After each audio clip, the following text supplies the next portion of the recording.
How big is your God? There's a common belief that we all as believers serve the same God. This tends to be true in a religious sense, but fails to test the reality in a spiritual realm. As we operate in a faith-based religion or belief system, our experience with the true God are all different based on our level of faith, confidence in his abilities, and belief in what his capabilities are. This is true to the extent that a lack of faith is a direct blow to the belief that God is who he says that he is. And to question his proclaimed power to perform the unthinkable is to label him a liar. And we know that we serve a God who cannot lie.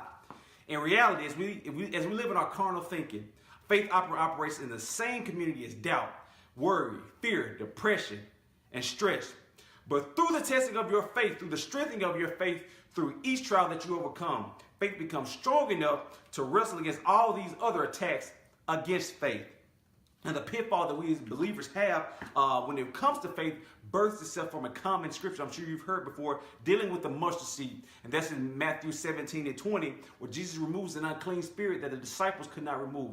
And Jesus tells them, because of your unbelief, for verily I say unto you, if you have faith as a grain of a mustard seed, you shall say unto this mountain, remove hence to yonder place, and it shall remove, and nothing shall be impossible unto you.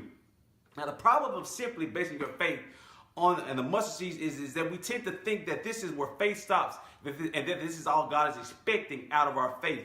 Now, to understand where Jesus is going with this, you have to understand the nature of the mustard seed. Now, mustard seed is one of the smallest seeds that you can have, but it can grow up to 20 feet high and 20 feet wide. Now, this passage, Jesus has a deeper meaning than what's at face value.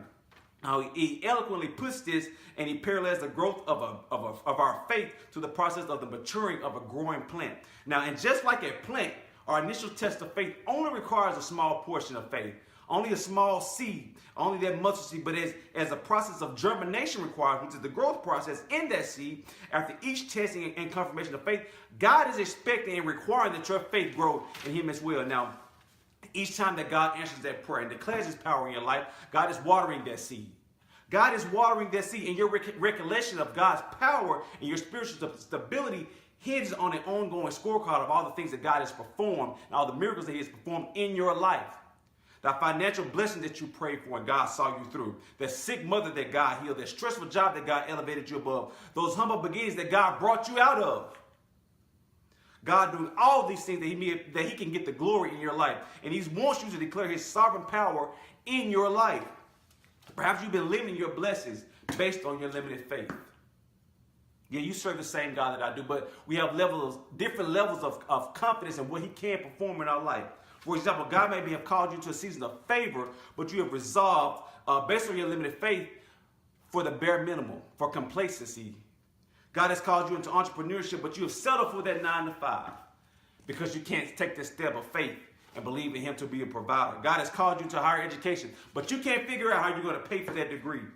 God has ordained a home for your family, but you have decided you can't afford it. And if this apartment is still comfortable and more affordable. God is wanting you to send a financial blessing your way, but you send away everyone that he sent your way to be a blessing.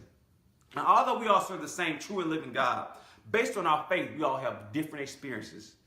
As you look at those worshiping next to you, you may say to yourself, how is God continually blessing them? How have they fallen into the favor of God? And I'm here to tell you that this all hinges on one scripture, Hebrews 11:1.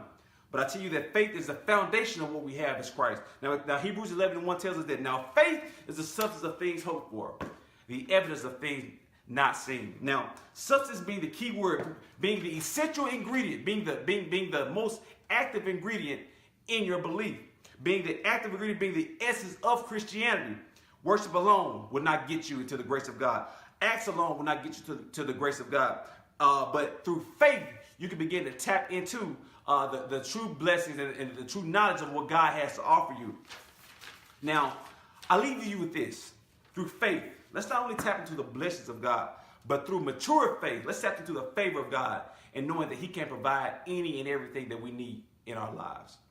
Be blessed.